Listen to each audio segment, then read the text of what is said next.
Hello बच्चों। तो कैसे हो? तो बच्चों, आशा करता हूँ आप बहुत अच्छे होंगे और थोड़ा आप परेशान भी होंगे।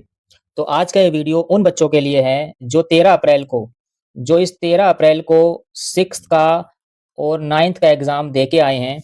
उन बच्चों के लिए वीडियो है।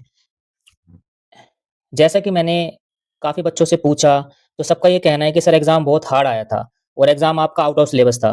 तो आज की इस वीडियो में हम एग्ज़ाम के ऊपर बात करेंगे, एग्ज़ाम कैसा आया था, एग्ज़ाम की कट ऑफ क्या थी, अब आगे क्या रहेगा और एग्ज़ाम का ये जो रिज़ल्ट है कब तक आएगा। तो मैं आपको नोटिफ़िकेशन दिखाता हूँ, इसमें कुछ बातें क्लियर करते हैं पहले। जैसे कि आप सब बच्चों को पता है कि जो भी एग्ज़ाम था आपका, इसमें दे रखा है कि एग्ज़ाम में आपको 25%, ठीक है? 25% नंबर तो आपको लाने हैं। ठीक है, क्वालिफाइंग मार्क्स है ये, 25% मिनिमम क्वालिफाइंग मार्क्स है, इतने मार्क्स तो आपको लाने ही पड़ेंगे।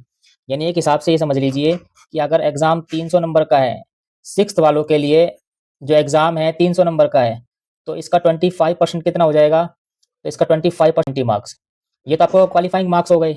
ऐसे 9th क्लास की बात करें, तो 9th क्लास एग्ज़ाम में 400 नंबर का है, तो इसका 25% कितना हो जाएगा? ये हो जाएगा 100 मार्क्स। ये तो क्वालिफाइंग मार्क्स हैं, जो आपको लाने होंगे। इसके अलावा जो कैटेगरी से हैं बच्चे, उनको 5% का रिलैक्सेशन भी है, उनको 5% की छूट भी दी जाएगी। तो आपको घबराना बिल्कुल भी नहीं है बच्चों। जो एग्ज़ाम है वो सभी के लिए हार्ड होगा, आपके लिए हार्ड नहीं होगा। अगर एग्ज़ाम हार्ड है तो कट ऑफ आपकी डाउन ही जाएगी। अब बात करते हैं कि आपका जो रिज़ल्ट है वो कब तक आ जाएगा। तो नोटिफ़िकेशन में इसमें दे रखा है आपको कि 13 अप्रैल का एग्ज़ाम लिया गया है, 6th का और 9th का, और टाइमिंग भी दे रखी है।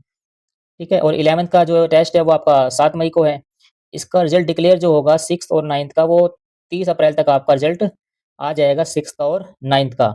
तो हम इसमें बात करते हैं कट ऑफ की। कट ऑफ हम क्या रहने वाली है, कितने नंबर आ जाएँगे हमारा सिलेक्शन हो जाएगा। मिनिमम की तो मैंने बात कर ली है।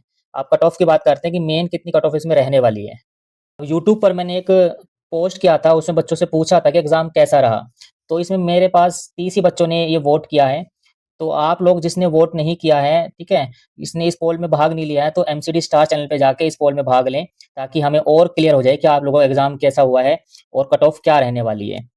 तो इस पे जाके आप अपना पोल कर दे सकते हैं, आप बता सकते हैं आपको स्कोर क्या रहा।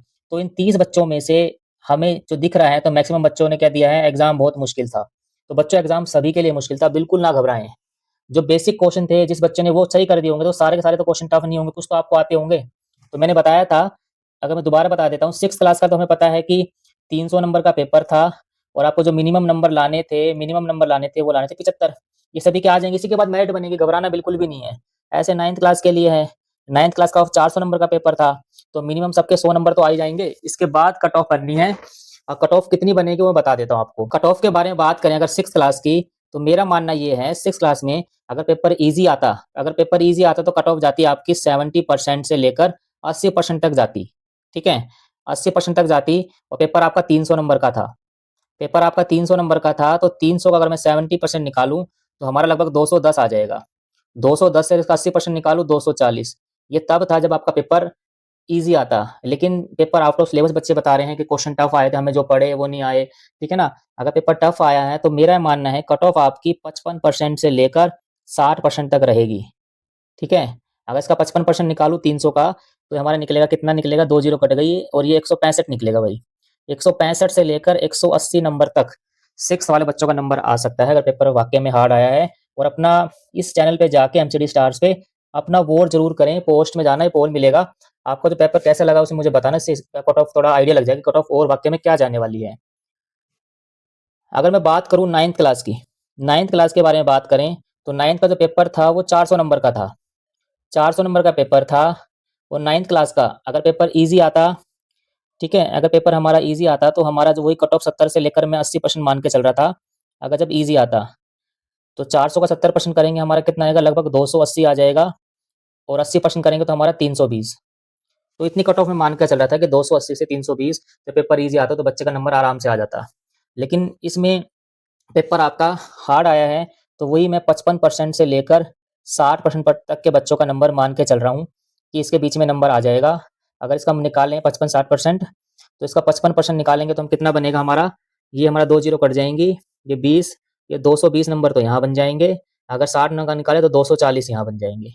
मेरा मानना तो ये है, वरना इसके अलावा देख लो कि पेपर में अगर और ज़्यादा कट ऑफ बढ़ती है, तो आप 10 से 15 नंबर लेके चलो भाई। 10-15 नंबर और लेके चलो, इससे ज़्यादा कुछ नहीं बनने वाली। मान लो 20 नंबर लेके चल रहा हूँ 6th क्लास में। 6th क्लास में मैक्सिमम 200 तक। पेपर इतना हार्ड आया तो 200 से ऊपर नहीं जाने वाली है। ऐसे में इस 20 नंबर इसमें प्लस कर लेता हूँ, तो 260 इसमें बन जाएगी बस। इतना ही रहेगा। अगर देखो पेपर हार्ड आता है ना, वो सबके लिए होता है, तो बिल्कुल नहीं घबराना है, ठीक है? और थोड़ा जैसे डाटा मुझे क्लियर होगा और बच्चों से बात करूँगा, पेपर कैसा आया था, टीचर से बात की जाएगी, तो पता लग जाएगा आपको, एकदम क्लियर हो जाएगा कि कट ऑफ क्या रहेगी। तो बिल्कुल नहीं घबराना है, ठीक है? हमें वेट करना है अभी, और सभी का नंबर आएगा। जिसने मेहनत करी उसकी मेहनत बिल्कुल नहीं खराब जाएगी, ठीक है? और इसमें ज़रूर वोट करना, तो मुझे ताकि और डाटा क्लियर हो जाए कि कट ऑफ क्या रहने वाली है।